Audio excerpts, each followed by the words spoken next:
Olá, gente, bom dia. Eu sou o professor Rodrigo, eu sou professor de artes e teatro, eu trabalho na unidade da Moca. Eu trouxe hoje para vocês uma aula, preparei, né, uma degustação de aula, eu gosto de dizer, porque obviamente eu teria que ter muito mais tempo para falar sobre o surrealismo na arte, mas eu preparei um tema muito legal, muito bacana pra gente, que é sobre o surrealismo, né? E a gente vai trabalhar junto, a gente vai entender um pouco junto o que foi esse movimento na arte, né? O que é esse surrealismo que nasceu aí lá nos anos 30 e a gente vê até hoje, né, presente aqui nos dias atuais, né? Muitos artistas até hoje bebem dessa fonte. Então eu trouxe um pouquinho disso para a gente aí debater sobre isso. Então, rapidamente, a gente vai entender, então, qual é a ideia do surrealismo, né? Então, o que é essa palavra surrealismo? Como a gente já pode perceber, a palavra surrealismo vem do surreal, ok? O surreal é aquilo que atravessa a fronteira da realidade. Então, é aquela coisa, assim, que você pensa, meu Deus, isso parece ser verdade, mas não é verdade, ou é uma coisa que é real, mas é hipoteticamente impossível dela acontecer, ok? E para a gente chegar nesse momento da arte, eu acho interessante a gente voltar um pouquinho lá atrás para a gente entender o que aconteceu na arte para a gente chegar no surrealismo. Então, da onde surgiu essa ideia? Então, pessoal, a gente tem esse costume muito errado, eu diria, de olhar uma obra de arte e falar, essa arte é linda, essa arte é bonita, né? E essa percepção da arte, ela é muito errada. Não existe arte bonita, não existe arte bela, né? A gente tem que tomar muito cuidado com isso, porque o tempo, pessoal, ele muda.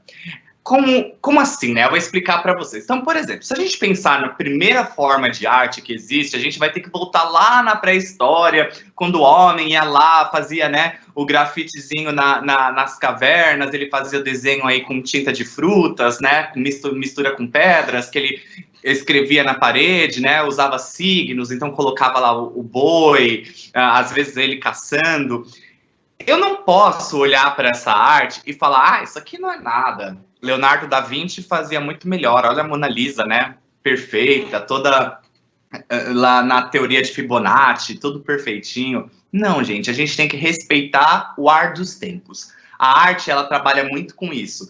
Todo momento do tempo reflete a produção artística. A gente consegue estudar, e os professores de história sabem muito bem isso, a gente consegue estudar o tempo através da arte. É por causa da arte que a gente sabe como as pessoas se vestiam, a gente sabe como era o pensamento da época, ok? E a gente entende que quando a fotografia surgiu, a arte ela teve uma grande mudança. O artista não tinha mais a necessidade de pintar, por exemplo, um rosto, um rei, né?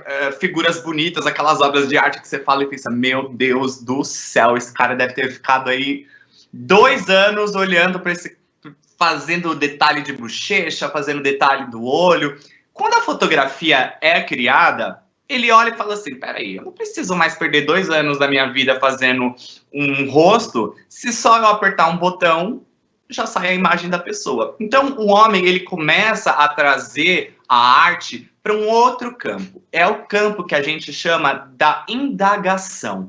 Ele começa a fazer obra de arte não mais para ser bonito, para ser realista, para ser parecido com a realidade, mas ele faz arte para as pessoas pensarem, ok? Então, o objetivo do surrealismo e de diversas outras categorias de arte que a gente encontra aí depois do século XX, do século XIX e século XX, o foco delas é fazer com que a gente olhe essa obra e a gente pense. Nem sempre elas vão ser esteticamente bonitas, nem sempre elas vão ser bem feitas no sentido de ter um acabamento muito aprimorado ou de beber de uma técnica muito grande, mas com certeza todas elas vão fazer com que a gente pense. Quando o surrealismo nasceu, existiam outras vertentes da arte também, muitas inclusive, né? A gente tem abstracionismo, que trabalhava arte abstrata, a gente tem o cubismo de Picasso, a gente tem o impressionismo de Monet, né? A gente tem diversas vertentes aí de classes artísticas que nasceram junto com o realismo. Mas o surrealismo, ele nasceu propriamente dito na década de 20 em Paris, né? E a gente tem muitos artistas que usaram o surrealismo como forma de expressão, né? A gente tem Salvador Dalí, a gente tem a Frida Kahlo, apesar de ainda haver controvérsias, né? Se Frida realmente era uma artista surrealista ou não, né? Ela não se considerava, mas os teóricos de arte consideram as suas obras surrealistas, né? E é importante a gente entender, como eu disse para vocês, o surrealismo ele vai trabalhar o surreal. Então a ideia dele é trabalhar o inconsciente na atividade criativa. Um dos objetivos, né, foi produzir uma arte que, segundo o movimento, trabalha os sonhos e a fantasia. Então, pessoal, o surrealismo ele vai pensar na obra de arte como o retrato do seu sonho. Então, o artista ele vai pegar coisas que são hipoteticamente impossíveis de se acontecer e vai trabalhar isso no nosso imaginário. Aqui do lado, por exemplo, a gente tem uma obra, se vocês podem ver, de um sol, certo? Nascendo. E a gente vê que tem uma casca de ovo em volta desse sol, né? E uma casca de ovo bem grande, inclusive, porque vocês podem ver que tem um pessoalzinho que está construindo, né, essa casca de ovo. Então, gente, essa é a ideia do surrealismo. É impossível nascer um sol de um ovo, ok? Não existe isso. Mas, no nosso subconsciente, quantas vezes aqui a gente já parou e falou, meu Deus, eu tive um sonho muito louco essa noite, eu sonhei que Beltrano estava na casa de Ciclano, e aí começou a chover não sei o quê, e de repente eu estava em outro lugar. Então, a ideia do surrealismo é justamente essa, trazer o nosso sonho e retratar ele em forma de obra de arte. E aí a gente vai entender um pouquinho sobre como que funciona essa ideia do surrealismo, como que a gente monta esse surrealismo, né? Então, o surrealismo, pessoal, ele trabalha, isso que eu falei para vocês, entre a fantasia e a realidade, e muitas vezes a gente trabalha dentro da ilusão de ótica.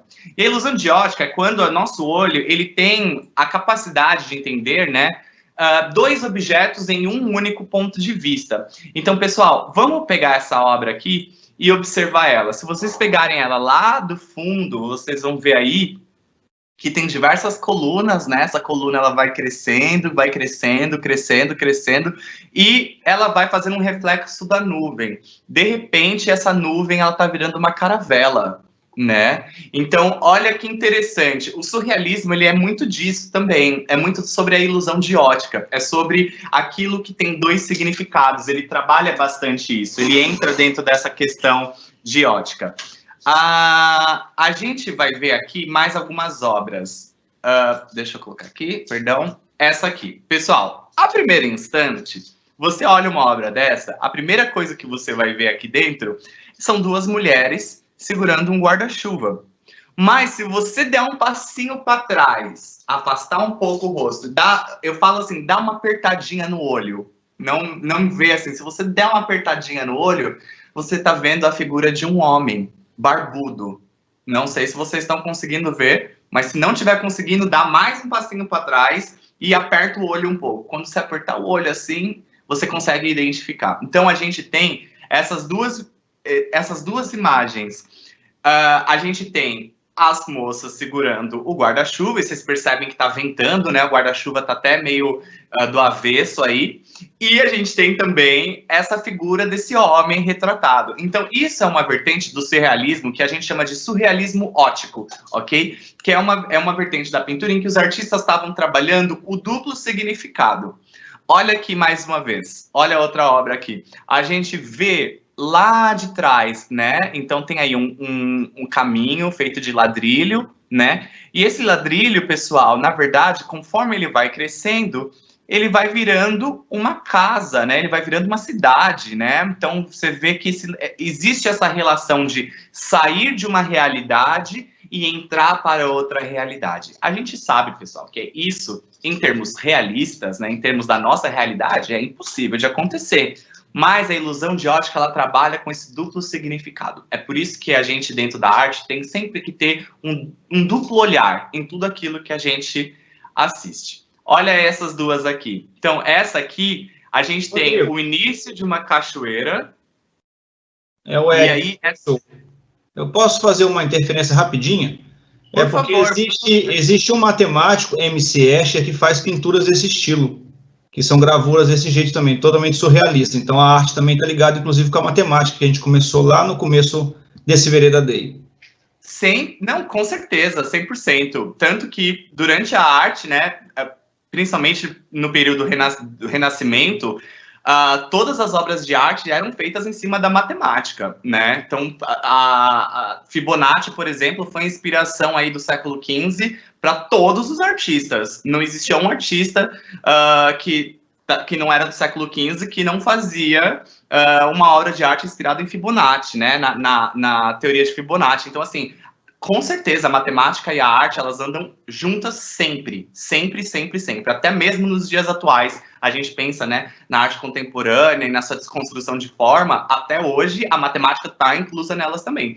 Nessas imagens, pessoal, vocês podem ver também, né, nessa primeira, que é a da cachoeira, vocês veem, né, que tem, então, a queda da água, e essa queda da água faz com que criem pedreiros, né? Pessoal que trabalhava com a parte de rochas, né, na antiguidade. E do outro lado a gente tem a figura de uma sereia sentada, observando um barco, que na verdade é o olho de um cara. E se vocês olharem o cabelo do rosto dele, é um pássaro segurando um ramo, né? Então, essa questão da ilusão de ótica, ela foi muito trabalhada no surrealismo e ela é uma vertente muito forte do surrealismo. Essa questão de trabalhar com um duplo significado das coisas. Bom, entendendo um pouco dessa questão, né, que a gente trabalhou, né, da semiótica, né, da ilusão de ótica e tudo mais, a gente vai entrar para uma outra vertente do surrealismo, que é a vertente da fantasia, ok? O artista surrealista, ele também trabalha com elementos de fantasia e realidade para criar as suas obras. Então, às vezes, juntando elementos reais para formar coisas surreais. Então, pessoal, o pai, assim, né, a pessoa mais conhecida do surrealismo que a gente tem é Salvador Dalí. Salvador Dalí foi um grande, não vou dizer precursor, mas ele conseguiu levar a mensagem do surrealismo muito mais além, né, do que os outros artistas, e ele trabalhava uma vertente muito interessante, que é essa questão da fantasia e da realidade.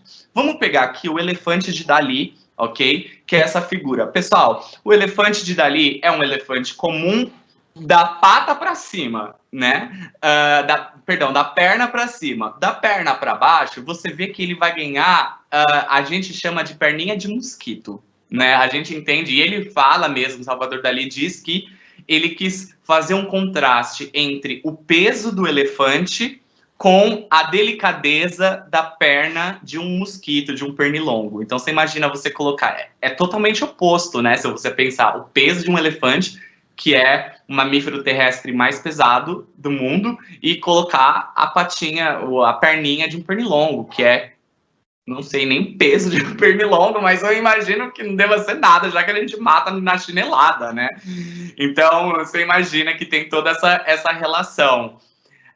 E aí eu trouxe alguns artistas que fazem parte desse universo para a gente conhecer melhor. Então, vamos começar com Max Ernst, ok? Max Ernst foi um artista surrealista também, que era da mesma turminha ali. Então, assim, pessoal, quando a gente fala a mesma turminha, a gente tem que entender que o each place do momento era Paris, entendeu? Então, tava todo mundo indo para Paris. Eu quero ir para Paris, porque Paris a arte estava lá bombando, tava todo mundo lá. Então, todo mundo que trabalhava ia para Paris e ficava lá em Paris. Eles iam nos bares, né, que existiam em Paris. Inclusive, recomendo um filme para vocês, se vocês quiserem entender um pouco melhor sobre essa cena da arte em Paris, nos anos 20, nos anos 30 e 40. Eu recomendo muito um filme chamado Meia-Noite em Paris, do Woody Allen. Esse filme é maravilhoso e ele fala bastante sobre essa relação que o artista tinha. Então, como que funcionava, né? Como que era essa montagem desse grupo? Então, o artista ia lá, por exemplo, vamos pegar Salvador Dalí. Então, Salvador Dalí era espanhol. Ele falou, não, eu quero ir para Paris, porque Paris, eu fiquei sabendo que tá todo mundo lá vende obra, lá o pessoal compra, lá tem os museus, a galeria, eu vou para Paris. Então, Dalí sai da Espanha, ele chega lá em Paris e ele começa a frequentar os círculos artísticos da época. Então, eram encontros que os artistas tinham em bares, ok, à noite. Então, todos eles eram muito boêmios, né? Gostavam de beber, passar a madrugada toda virados. E esse contato que eles tinham faziam com que eles dividissem ideias. E o surrealismo, ele chega como uma ideia, e aí é meio que aquela conversinha, sabe, de amigo com amigo. Ah, o que você tá fazendo? Ah, eu tô aqui pintando um elefante com perninha de pernilongo. E você, pô, cara, que ideia legal, eu vou pensar isso também, vou entrar nessa brisa do surrealismo e vou fazer também. E eram assim que essas vanguardas, como a gente chama na arte, nasceram. Entre esse compartilhamento de ideias, essa divisão de ideias. E aí, então, Max Ernst também estava lá nesse meio, ele era amigo de Dalí, ele era amigo de muitas pessoas ali do meio surreal, e ele começou a pensar em seres imagináveis. E aí, a gente tem essa figura, né? Ele traz aí a figura de um ser que ele diz, né? Que um dia ele foi dormir, ele teve um pesadelo, né? Só que ele não conseguiu ter pesadelo com esse sonho, porque o monstro que ele sonhou, na verdade, estava dando risada e dançando. Olha a ideia, cara, ele sonhou com a figura. Então, o que ele fez? Ele pensou nesse monstro que ele sonhou e fez uma obra de arte desse monstro dançando, se divertindo. Então, vocês podem ver aqui que ele tá bem feliz, né? Ele tem meio que uma ferradura de cavalo aqui na perna, né? Aí parece que tem um outro ser preso nele aqui. A gente tem outros elementos de cor aqui, flor, né? Ele tem um bico meio de pássaro, dente de algum animal carnívoro, provavelmente, né? Mas ele tá feliz, ele tá dançando, né? Tem todo um movimento essa obra. Então, a relação era essa. Literalmente, o surrealismo era pintar o sonho, pintar o surreal. Vamos lá para outra artista que eu amo muito, a Remedios Varo, ok? A Remedios Varo, pessoal, ela é uma artista mexicana, ela é contemporânea da Frida Kahlo, ok? A Remedios Varo, ela também trabalha essa ideia do lúdico, do sonho, né? Então, olha que interessante essa pintura. Ela tá fazendo um jogo do prisma, né? Então, aqui, o prisma, pessoal, para quem não sabe, existe um simbolismo na arte, né? Eu sou professor também de História da Arte, e a gente estuda bastante o simbolismo dentro das obras de arte. O prisma, pessoal, ele significa a religiosidade e a perfeição de Deus. Aí, mais uma vez, a matemática entrando, né? O triângulo, ele é considerado na arte a perfeição, né? O triângulo, ele é uma forma perfeita. E muitos estudiosos consideram o triângulo como Pai, Filho e Espírito Santo, né? Que ser Deus. Então, olha que interessante, a luz de Deus cruzando o prisma da vida, dando vida ao passarinho. Vocês podem ver que o passarinho que ela desenhou está ganhando vida. Olha que interessante isso, né? E ela trabalha o quê? A figura dela quase que como uma coruja, né? Por que coruja? Porque talvez ela é um ser noturno, que ela gosta de pintar à noite, a gente não sabe. Isso vai muito da nossa interpretação, ok? A gente, como artista, como estudioso de arte, a gente entende uma simbologia da arte, né? Então, a gente começa a entender alguns símbolos da arte. Mas isso, claro, é muito individual. Isso vai muito de cada pessoa, ok? A Remedios Varo, ela não tem tanto reconhecimento assim mundial, igual, por exemplo, a Frida, mas ela é uma artista que eu particularmente acho ela sensacional. Mais uma vez, pessoal, elementos surreais aí, né? A gente tá vendo aí coruja, uma mulher com rosto de coruja, dando vida para um pássaro no papel, o negocinho de tinta dela que tá pingando aí sai lá da janela. Então, assim, tudo ainda dentro da nossa ideia de sonho, ok? Vamos próximo, Magritte. Ok, Magritte, ele olha que interessante, e aí mais uma vez trazendo aquela ideia da ilusão de ótica que a gente viu lá no começo, ok? Então o Magritte, ele fez essa pintura, ok? Foi uma das últimas pinturas dele em vida, inclusive. A gente tem aqui uma árvore seca, certo? Mas se você olhar de distante, você vai ver que essa árvore seca, na verdade, é uma folha, ok? Ela é uma folha, ela tem o formato de uma folha comum, ok? Então você nunca sabe exatamente se é uma árvore ou se é uma folha. Você fica aí nesse joguete de entender qual é realmente o formato dessa pintura. E aí, claro, isso vai da nossa imaginação, ok?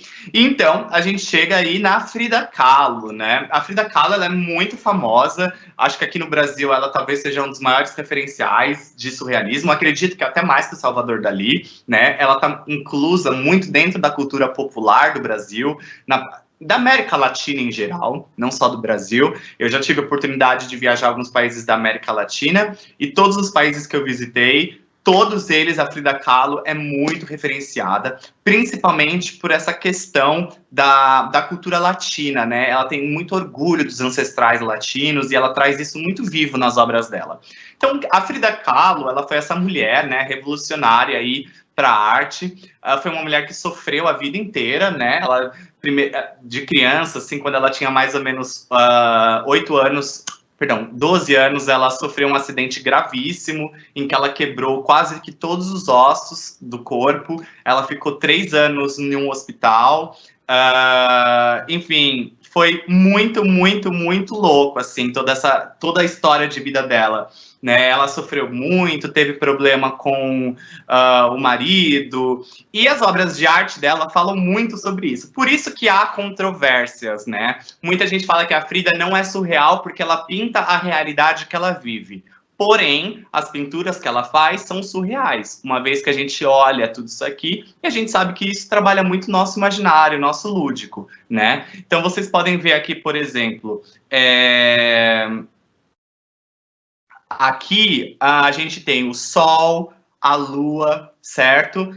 Eles estão fazendo um colapso. A gente tem aqui, talvez, as pirâmides que existiam no México. E, de um outro lado, a gente tem a época que ela foi para os Estados Unidos para divulgar seu trabalho, né? Toda a questão da industrialização americana, né? Dessa coisa, você está vendo que está escrito Ford aqui, né? Que é a fábrica de carros, né? Com a bandeira dos Estados Unidos aqui, os grandes prédios de Nova York, Manhattan, né? A questão da industrialização. E, do outro lado, você tem a parte latina do México, né, que tem a bandeira aqui, você vê, né, que a parte cultural, Dia de los Muertos, né, você tem aqui diversas esculturas que existiam aí na parte indígena mexicana, a natureza, que é um cenário muito forte. Enfim, essa relação que a Frida tem entre a cultura latina com a cultura moderna, né, com essa cultura mais industrializada, é muito forte.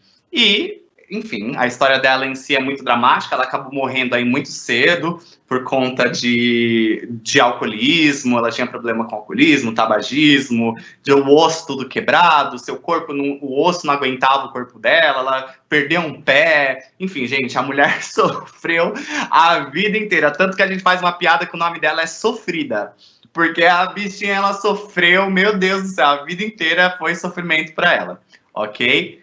E aí, pessoal, a gente chega, então, no momento que a gente pergunta, bom, mas e no Brasil? A gente tem alguma arte surrealista? E sim, nós temos arte surrealista no Brasil. A gente traz aí alguns trabalhos para vocês, ok? Existe no Brasil, claro, não tão forte quanto na Europa, mas no Brasil existe um momento de arte surrealista. A gente hoje encontra esse surrealismo, pessoal, muito no grafite, ok? Hoje, diversos artistas de grafite trabalham muito essa ideia do surrealismo, do lúdico, né? A gente tem aqui, por exemplo, os Gêmeos, ok? Que são, talvez, os grafiteiros mais famosos do Brasil. Usando símbolos de sonho, né? Usando símbolos lúdicos. Olha aqui a cabeça dele dentro de uma casinha de boneca, né? De um relicário, não sei exatamente, vai muito da interpretação da pessoa. Tocando um violãozinho com várias bonecas, um violão que tem um rosto aqui, né? Tem tipo uma sobrancelha fechada e não tem corda, mas ele tá tocando. Então, olha que interessante, né? Essa obra chama Coração Selvagem. E é bem interessante a maneira que ele trabalha isso. A gente tem o Nunca, ok? O Nunca também é um artista muito bom. Ele trabalha muito essa relação do corpo preto e indígena e a relação do grafite, ok? Então, ele traz diversos símbolos que são fortes da cultura indígena, né? Então, a gente pode ver, por exemplo, aqui, né, esses detalhes, desses gravetos que algumas tribos usam no corpo, né, como se fosse piercing, alguma coisa assim. Detalhes da maquiagem, do olho, né, os traços. Então, toda essa relação do surrealismo, do surreal, ela existe aí também nas obras do Nunca. Sempre contendo uma crítica cultural, sempre contendo um questionamento, tá? Isso é muito importante. Voltando lá ao que eu falei no começo, a arte agora, ela não tem o papel de ser bonita, ela tem o papel de questionar. Ela faz que você pense, ela quer que você olhe e pense, questione, ok? E a gente tem a Nina também, que é uma artista feminina aqui no Brasil. Pessoal, para vias de curiosidade, essa aqui está na 23 de maio e essa também está na 23 de maio, tá? Então, se algum dia vocês passarem lá na 23 de maio, aqui em São Paulo, vocês vão ver essas obras, tá? Esse mural. Então, aqui, pessoal, foi um mural, inclusive, coletivo com gêmeos, né? Tem alguns personagens dos gêmeos aqui, ó, né? Com cabeça de golfinho. Aqui tem outro personagem ali em cima, né? Também. E a Nina também trabalha essa ideia do surreal, do lúdico, né, gente? Olha, nascendo árvore no cabelo dela, né? Como se fosse raiz. Enfim, pessoal, é isso. Espero que vocês tenham gostado. O surrealismo, como eu disse para vocês, ele é uma vertente muito simples dessa parte da arte. A gente tem uma ideia muito abrangente sobre o que pode ser ou não surreal, e eu espero que vocês tenham gostado, que vocês utilizem isso para sempre fazer da imaginação de vocês uma grande oportunidade de gerar uma obra de arte. Tudo é válido e a nossa expressão é sempre importante. É isso, gente. Muito, muito obrigado, de verdade.